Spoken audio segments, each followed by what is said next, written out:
Hi, my name is Dee Harris, and today I would like to share with you a post I've recently seen on Pinterest, written by lisaaaromano.com. It's titled, "What Boundaries Sound Like." It is not my responsibility to make sure others are responsible. Well, what do you think about that? Why, you say? Because how have you got to the level of intelligence that you've achieved today? By learning, by trying, by failing, by getting up and doing it again. Why would you deprive anyone from their growth, knowledge, and journeys? It is not your responsibility, and more so, it is not your business. Lisa writes, "It's not my job to rescue people from their drama." Same thing. How will they learn that drama doesn't serve them? How will they learn that they don't have to have drama in their lives? You can always be there for them with open arms and attentive ears, but do not rescue them, or they will never learn. Besides, do you want to rescue them forever? Lisa goes on to say, "It's okay if others get angry. Can you realize that when others are angry, it isn't about you? It's about them, where they are in their lives, how they feel about themselves in their lives. Anger comes from fear, so what are they afraid of? Looking bad? Why do they have to lash out at you? To make themselves feel better? Think about it. Not your circus. Walk away." Lisa says it's okay to say no. And by the way, no is a complete sentence.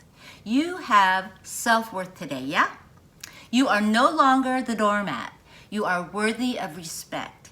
If you don't want to, say it, or suffer through your fear of saying no until you are sick and tired of being the doormat and you set up your boundaries. In the end, you will gain way more respect for saying no than by always putting yourself last. Lisa goes on to say, "It's my job to make me happy and figure out what brings me joy." True. It's not mom or dad's job, not your teacher's job, not your boss's job. They have all been on their unique journeys through life that have formed their own opinions. You can listen attentively to their opinions and suggestions, but in the end, you will have to form your own, that which fits your highest good. You have to live with your choices, not them. Lisa says, "It's not my job to think, feel, or live for others." We are all individuals with unique gifts and our own journeys through life. These journeys have brought experiences and interactions that no one else has been gifted. These experiences and interactions have created feelings in us uniquely, and those feelings have become our thoughts uniquely. It is how we look at life, at others, and ourselves. How could you ever think, feel, or live for others unless you have walked in their shoes? It's not your job, not your responsibility, and not your business.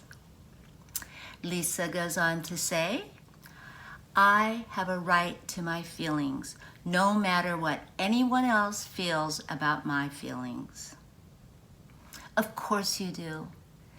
They are your unique feelings from your unique life. Feel them, own them, defend them. If others cannot respect your feelings, that is their problem, not yours. And by the way, it's not their business. Lisa says, "No one else has to agree with me." That's the beauty of being human. We all have intelligent brains with which we make personal choices, again, stemming from our unique journeys through life. And we have a wonderful constitution that gives us the right to express our very own opinions. We shall never all agree. Life would be pretty boring if we did. We don't have to war over our differences of opinion. Just acknowledge them, form your own, and speak your truth. Next, Lisa says, no one has the right to verbally abuse me. That includes family, friends, partners, and co-workers. Dang, we're all equal on this planet and all from the human race, the same race. We all deserve respect. The golden rule, yeah? Do unto others. Verbal abuse can be more harmful than physical abuse as it cuts into your soul, your being, and affects you forever unless you make the effort to let it go. Again, learn from it, thank it for coming, teaching you what you needed to learn, then kick it as far the hell away from you as you can, because you are worth better, and never, ever let anyone tell you otherwise. Again, their problem, their demons. If it doesn't stop, you've got to get away. Be safe, be at peace. It'll ruin you by taking away your self-love, your self-worth, and your self-esteem. Don't let that happen ever. Not by anyone, and just a little side note, especially not by yourself. Lisa goes on to say, it's not okay to enmesh with my thoughts, emotions, or other people. Don't believe everything you see and hear, especially if it's coming from your own head in the way of negative self-talk. We created that imposter syndrome in our heads by growing up in an unhealthy environment of greed and power. Thus, we shall never live up to or be good enough. Not true. Let that bullshit brainwashing go. It doesn't serve you.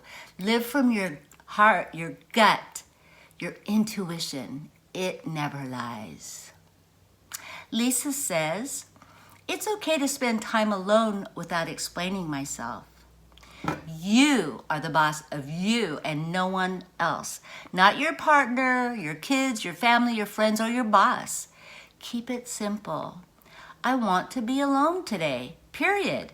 More than likely, no one will even question your statement. But if they do, a simple, I deserve some time with me today. Smile and walk away. Next, I do not need permission to be who I am, think what I think, or honor me. In a democratic society, we have the gift to do that.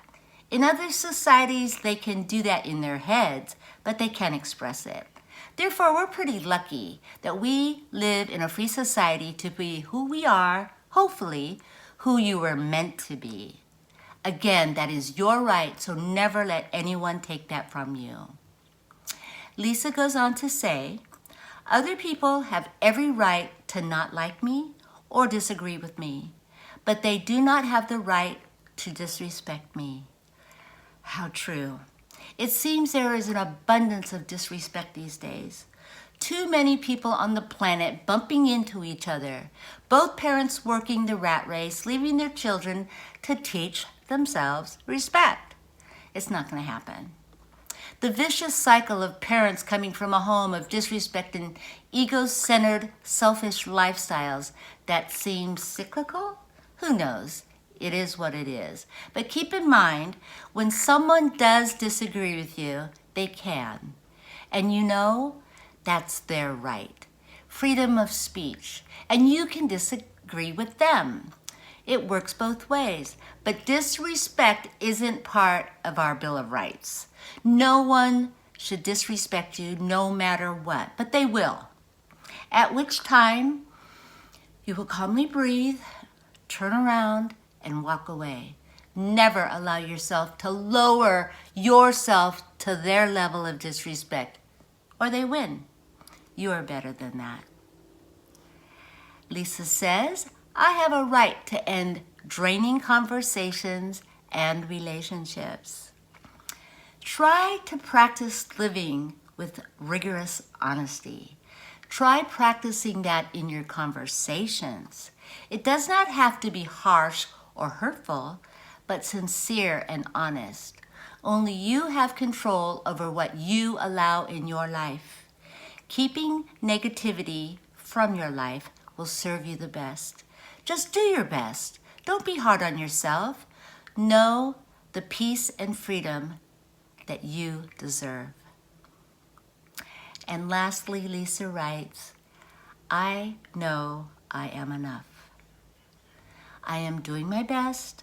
I live with honesty and integrity. I set my boundaries. I get more comfortable in my own skin each day. I have self-worth, self-esteem, and self-love. I will never allow anyone to take that away from me. I am unique with special gifts that no one else on the planet has. And for that I am grateful. I am humble. I am enough. Thank you for being here. My name is Dee Harris.